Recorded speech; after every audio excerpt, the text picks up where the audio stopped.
What's good, legends? Just before we start this video, I just want to say we've got Community Clips episode 10 tomorrow. So if you want to send in your clips, it can be from any COD. It can be COD Mobile, COD Modern Warfare, World War II, any COD, Black Ops, any COD at all, in the Modern Warfare franchise, any COD, literally at all. So if you want to send in clips, it doesn't even have to be spectacular clips, just clips that you think are good. So yeah, send them in. Join my Discord. It'll be in the description if you don't know how to send clips in, and we can go through it. Easy as that, boys. So yeah, just let's get into the video. Today we're going to talk about some skill-based matchmaking. Right, mad different video today, guys. I haven't ever done one like this, so I hope we enjoy it. It's just going to be a little chill talk, and we're going to talk about the deadly, you'll probably see from the title, but the deadly skill-based matchmaking. And I wrote a few pros, a few cons, and maybe even a solution. So we're going to get into it. In the background, I just have some random gameplay, and we have a nice little song as well. So if this vibe isn't too good, you can let me know, guys. It's absolutely fine. I've never done a video like this before, so it's the first time. In the comments, I'd like to know what you guys think of skill-based matchmaking. If you think it's good, or you think it should be changed, you think it should be gone completely. What's your views on it? It'd be nice to interact with everyone. I literally comment to every single comment that's left in my comments, and I heart them all as well, because I love them. I love comments, guys, so awesome. Thank you so much. Right, we're going to get into it anyway. I'm going to go with pros first, and what I think makes it a good thing, even though I might not fully stand by it. I'll say at the end if I stand by it or not, but yeah. So I'm not going to lie, we're going to go with the pros first, but I can't actually think of too many pros. I have 3 pros that I've written down. One pro is it improves your game, making you try as hard as possible in every single game. If you're a higher capped player, in the higher KDs, on COD for instance, or in Fortnite I suppose, any game like that, it's always making you improve because you're always playing against complete goats, it seems like. So, but is that a good thing? I can talk about that in the cons anyway. Second pro is new player experience. I think it helps casuals a lot. Obviously, casuals is the biggest part of the player base, so people that are working every day or go to school every day, so that's the biggest part of the player base. So if you can just put them guys together to have fun, it makes sense, and put the sweats for the sweats. So I understand where they're coming from there, and I understand why they do it, because you don't want to make but if you remember, guys, before skill-based matchmaking, it wasn't just 5 sweats and 2 casuals in the lobby. It was a complete mixture all the time. You never knew what you were going to get. Maybe it was team balancing sometimes, maybe it wasn't.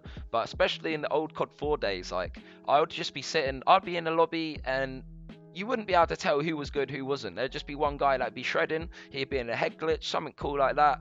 He would shred you all game, he'd get helicopters, he'd get airstrikes, and then the next game you'd go in that spot, and then you'd shred everyone. Like, people, I don't know, it was just all about learning what people done in the game. I used to love that way of playing, but it doesn't matter. Anyway, next next pro, I went a bit off track then. Next pro, people in the middle of the spectrum as well that are just trying to chill and not grind the nuts, so they're not meeting high tier players, and they're not just dominating low tier players. They're having fun.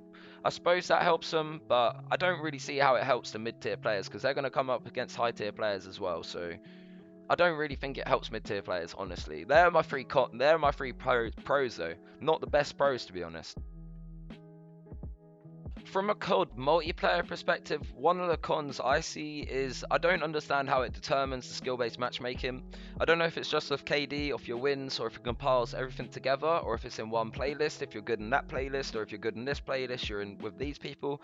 I don't honestly know how they do it, but a lot of the time I come up against people that maybe have 8 kills, 4 deaths in a game. They've sat in a corner the entire game, and then you might see me who has 50 kills and 25 deaths. So does that mean we're the same sort of player? Like, we play in the same lobbies all the time?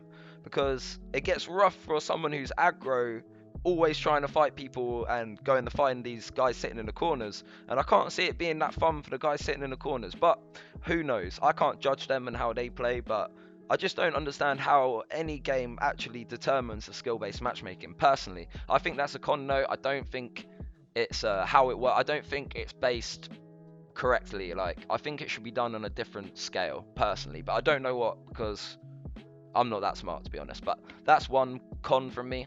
Another con from me is from a high KD player's perspective. You literally have to play like you're playing in either a CDL or a game battles game every game, just so you don't get embarrassed, like so you don't get shredded that game. And most people have an ego in all games, like they want to try their hardest, they want to win.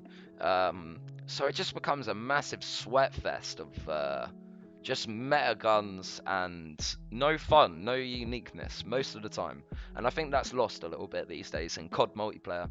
But don't get me wrong, there are people that quickscope, obviously. There's people that run around with riot shields being nutters. There's people that run around with knives. So there is variety, but it doesn't seem like it happens as often, especially in the higher tier lobbies. It just feels like people just use meta guns, as I say.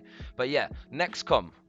My next con doesn't really apply to me, but I think it applies to a lot of people because obviously a lot of people group up with their friends after school or on the weekdays anyway, if they're bunking off school or if they're just finishing work, they're chilling with a beer and they just want to play some COD with their friends. So some of their friends might have a much higher skill level than them. So that will put them in an average skill level of that game. They might be the lowest of that skill level. I don't know if I just said skill level too many times, but yeah, so if you understand what I mean, that one person might only get 3 kills that's just trying to chill with his friends. They might get 30 kills, but he might get 3 and 20 deaths because the other people on the opposing team are just, they might be noobs compared to his mates, but to him, they might be god tier players. So it just sort of ruins it for them as well. It doesn't make it as random how it used to be. It used to be random, like it didn't matter who you went up against because next game is going to be a completely different load of people. Oh well, actually, I take that back. It was the same lobbies all the time, but you know what I mean. Like it didn't have these sweat bag, sweat-filled lobbies like it does these days. And I think that really does affect the people that are just trying to chill with their friends because sometimes they just get off because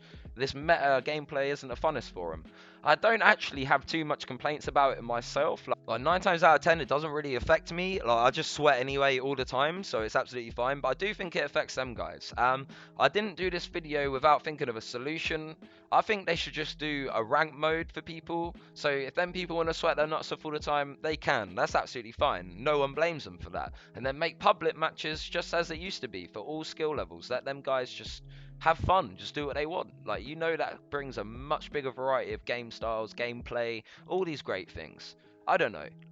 One other thing as well, it stops the casual. Like, I don't know if you guys remember the early days of Fortnite, but you could get in a game with absolutely anyone. It could have been Ninja if you're an NA guy. It could have been, I don't know, Svenos, anyone from the UK, from the EU scene. You could have got in their game. But these days, obviously, unless you're their skill level, you can't do that. Or if you're in Arena, obviously in Fortnite. This was mainly towards like a COD-based video because that's what we all play these days, personally on this channel. But yeah, as I say, this is a bit different. This video, I really hope you enjoyed it and you got some talking points from it to talk about in the comments with me and just in general the legends. I really hope that you all have a fantastic day. We're going to be playing Among Us all day today on both streams. So if you guys want to come check that out, then be my guest. We'll be playing with you guys all the time. What else? What else am I missing, guys? Oh yeah, as I said at the start of the video, make sure you send in your clips for the community video. If you haven't joined the Discord already, we're just about to hit 300 people. And if you want to find out how to send clips for the community video, it's best just to ask me there rather than in the comments because it's hard to keep in contact in the comments over YouTube. You know what I mean, it's just a bit difficult. But yeah, I hope you have a great rest of the day, and thank you for watching, my friends.